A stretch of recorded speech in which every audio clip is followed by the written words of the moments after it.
آپ یہ جو مناظر سکرین پر دیکھ رہے ہیں یہ قرآن مجید کے ہیں۔ ایک عاشق رسول نے اپنے ہاتھوں سے اس قرآن پاک کو لکھا اور ترتیب دیا۔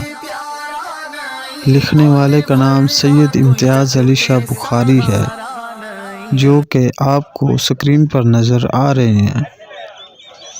آئیے مزید رپورٹ دیکھتے ہیں۔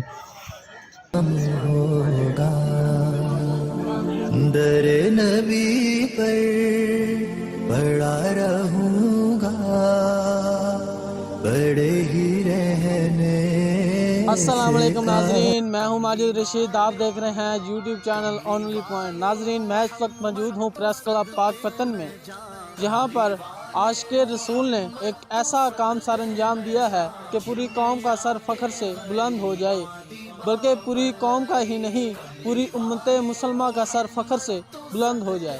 لکھنے والے کا کہنا ہے کہ میں نے اسے 425 دنوں کی انتھک محنت کے بعد مکمل کیا ہے، اور میں نے عاشقان رسول کے لیے زیارت کے لیے اس کو پریس کلب پاک پتن میں پیش کیا ہے۔ عاشقان رسول جوک در جوک آ رہے ہیں، باوضو ہو کر وہ قرآن مجید کی زیارت فرما رہے ہیں۔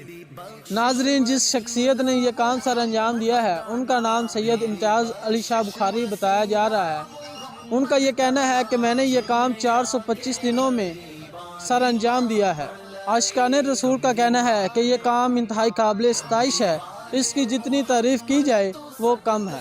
لکھنے والے سید امتیاز علی شاہ بخاری کا کہنا ہے کہ میں نے قرآن کریم کو زیارت کے لیے اس لیے رکھا ہے تاکہ عاشقان رسول اس کی زیارت کریں اور ان کے دل میں قرآن کریم کے لیے محبت پیدا ہو۔ امتیاز علی شاہ بخاری کا کہنا ہے کہ میں نے اس کام کو مکمل کرنے میں 425 دن کی انتھک محنت لگائی ہے۔ قرآن پاک اللہ تعالیٰ کی طرف سے نازل کی گئی ہے اور یہ ہمارے پیارے نبی حضرت محمد صلی اللہ علیہ وآلہ وسلم پر نازل فرمائی گئی ہے، اس لیے قرآن کریم کی محبت ہر مسلمان کے دل میں موجود ہے۔